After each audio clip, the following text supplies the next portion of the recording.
Queridos irmãos, muito bom dia. Hoje é dia 5 de janeiro do ano da graça de 2023 e que privilégio começarmos este dia com a proximidade com a palavra e neste caso com Mateus capítulo 13 e neste caso também com João Batista e a sua mensagem. Amados, ontem falávamos sobre arrependimento, algo muito presente nesta mensagem contundente, perturbante de João Batista, incómoda, mas necessária. E eu referi ontem que o arrependimento precisa estar no centro e que é o centro deste Evangelho. Obviamente, quando refiro a isso, refiro àquilo que é a nossa intervenção neste processo da chegada deste Evangelho à nossa vida. Porque, obviamente, o centro do Evangelho é Jesus Cristo, não quero deixar dúvidas em relação a isso. Mas, de facto, no que diz respeito à nossa resposta, precisa de lá estar o arrependimento como ponto central desta realidade e desta experiência única na nossa vida. E experiência esta, então, que apresenta uma segunda parte, aqui em João Batista, capítulo 3, versículo 2, ele, então, prega uma mensagem de arrependimento, porque está próximo o reino dos céus, perdão. E este reino é uma pessoa, este reino é Jesus, e João Batista está a anunciar a chegada de Jesus à realidade deste mundo. Jesus ia-se revelar, ia-se começar a revelar. E é interessante, amados, perceber que, se por um lado o arrependimento é necessário e é a primeira palavra deste Evangelho, por outro lado, também facilmente percebemos que este reino dos céus, precisa, para ser reconhecido, uma outra experiência. Aliás, que o próprio Senhor Jesus Cristo, quando transcrito por Marcos, deixa muito claro, porque Marcos, quando transcreve o mesmo momento que Mateus descreve em capítulo 4, versículo 17, que nós já lembramos que marca o início também da pregação, da pregação de Jesus. Marcos, quando o faz, registra o seguinte, palavras do Senhor Jesus Cristo: o tempo está cumprido e o reino de Deus está próximo, arrependei-vos e crede no Evangelho. Ou seja, Marcos acrescenta esta realidade, esta expressão que o Senhor Jesus também incluiu de fé, de crer. Está implícito na mensagem de João Batista. E está implícito porquê? Porque este reino não era um reino que ia chegar com um exército, com um rei poderoso e com uma nova realidade política e económica.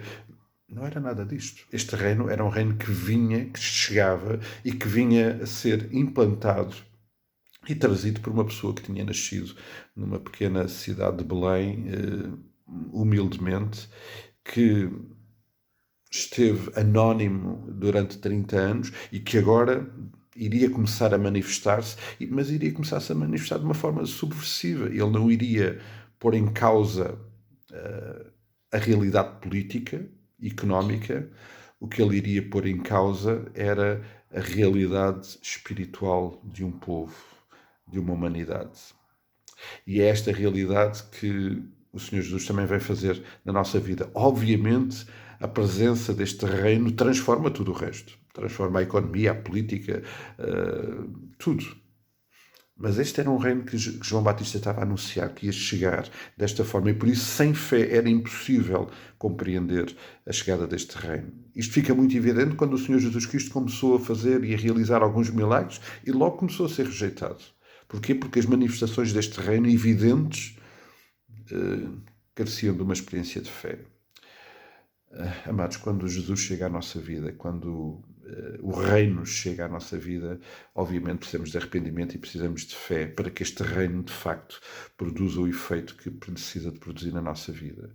Obviamente a chegada deste reino vai alvoroçar tudo. Quando Jesus chegou, o mundo mudou.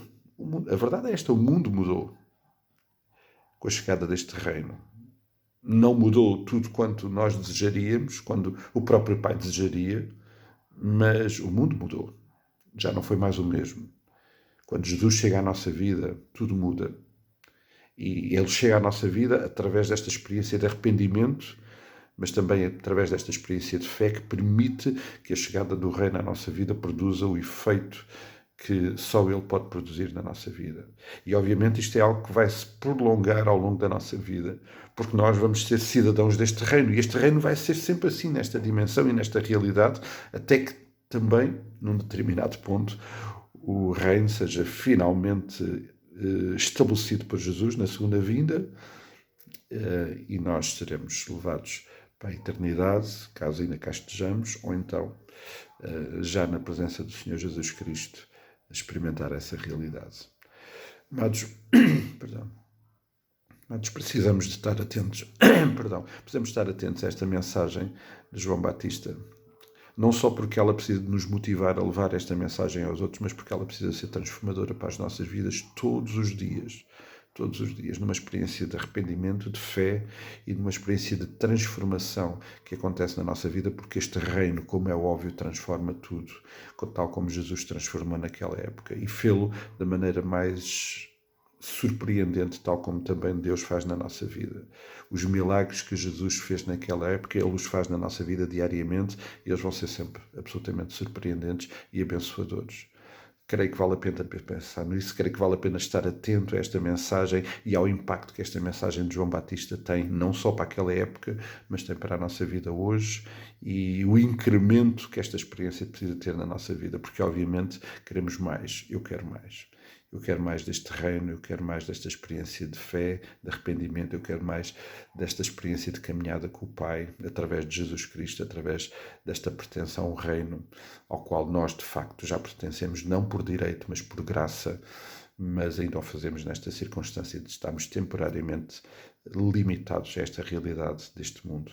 Que o Senhor nos ajude a viver todos os dias esta realidade e a investirmos cada vez mais em sermos cidadãos exemplares deste reino que o Senhor espera que aconteça através de uma experiência de fé e arrependimento, uma experiência transformadora não só para nós, mas também para aqueles que o Senhor vai colocar perto de nós. Um forte abraço, um dia muito abençoado. Continuamos a orar uns pelos outros, sim, precisamos de o fazer, e até logo, até amanhã, até quando o Senhor assim o permitir.